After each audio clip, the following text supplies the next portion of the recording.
Okay, so now that we have a basic understanding on how Bitcoins work and how cryptocurrencies work in general, in the next lectures, I want to walk you through how to use cryptocurrencies and specifically Bitcoins anonymously on the internet and on the darknet.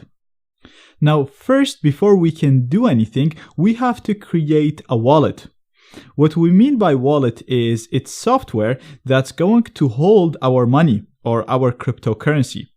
Then we can use this wallet to send payments, receive payments, and so on. So you can think of it similar to the bank account that you get when you sign up with a bank or the dashboard that you get when you sign up with PayPal.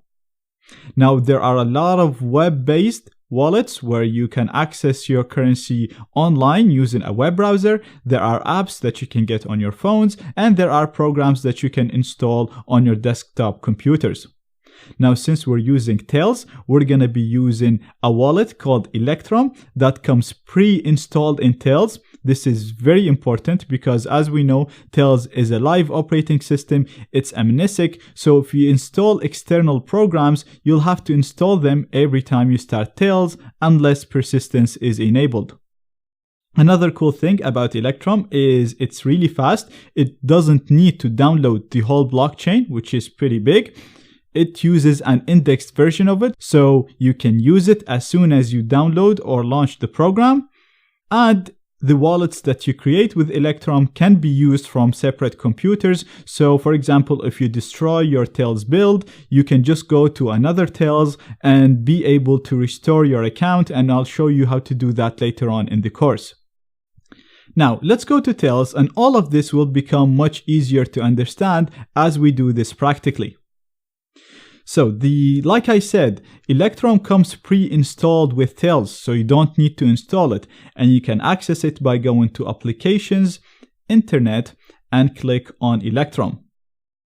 Now, recently, a very dangerous vulnerability was discovered in a previous version of Electrum, but this version was shipped with Tails. And even though Tails has been updated multiple times since that version, Electrum did not get updated because the latest version of Electrum still doesn't have a Debian build, which is what Tails is built on. So, in this lecture, I'm going to show you how to manually install the latest version of Electrum, and in the next lecture, we're actually going to use it. Now, for you, in your case, you can launch it from here and follow what I'm going to show you in the next lecture. If the program gets stuck, then that means Tails still doesn't include the latest version of Electrum, and you'll have to come back to this lecture and install the latest version, as I'm going to show you right now. Now, to download the latest version of Electrum, you need to go to their website, electrum.org. I'll include that in the resources.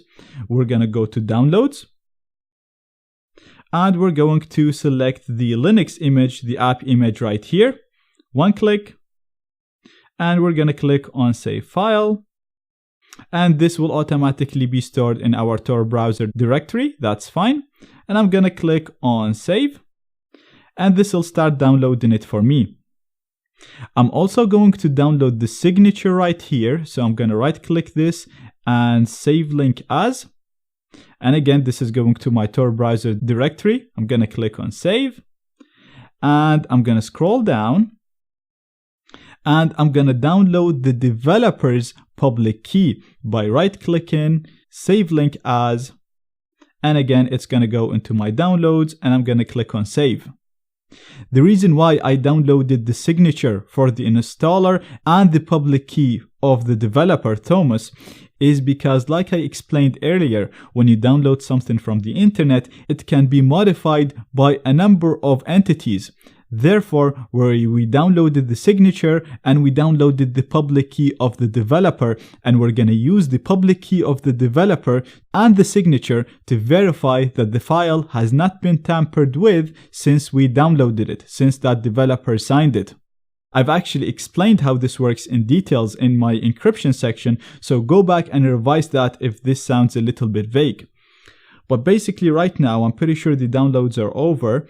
And if we go to my Tor browser directory, you'll see I have the program itself. This is Electrum. This is the executable. And we also have the signature for this program that has the exact same name as the program with the .asc extension.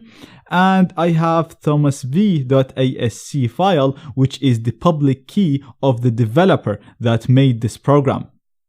So before I can do anything, I have to import this key right here to my keychain. And I showed you how to do that before, so I'm going to do it quickly. I'm going to go to my applications. I'm going to go to passwords and keys. I'm going to go to file, import, and I'm going to select the file which is in my Tor browser. And it's this file right here, thomasv.asc. Click on open, verify the details, click on import, and this will import his key for me. And to verify that, I can go here and just look for Thomas. And as we can see, we have the developer key in here.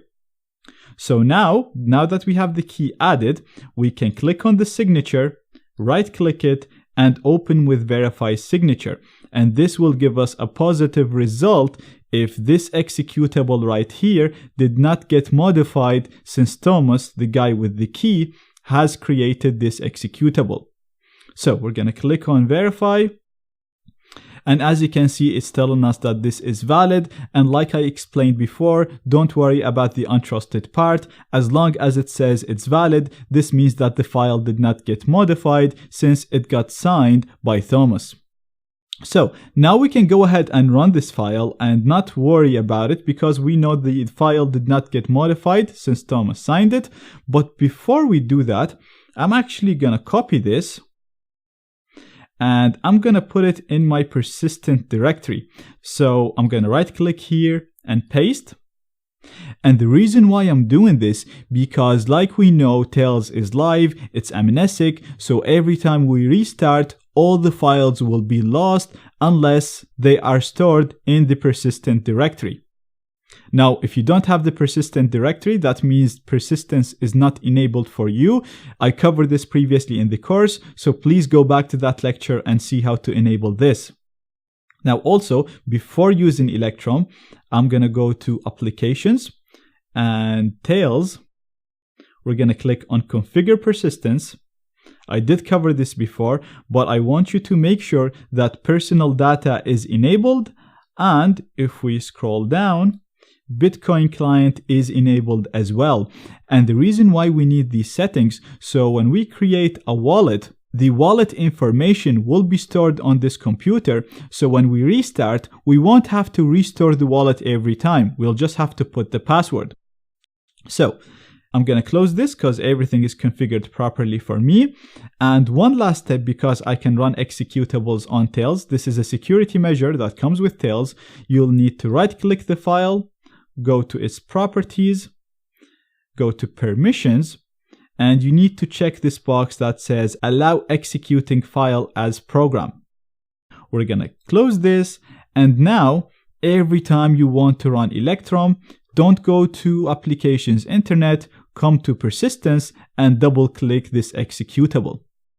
Now, as you can see, the program has started. Now, it doesn't have any wallets. That's why it's not asking us for a password or anything. But right now it's ready to be used. And in the next lecture, I'm going to walk you through the basics of this program, and we're going to create our first Bitcoin wallet.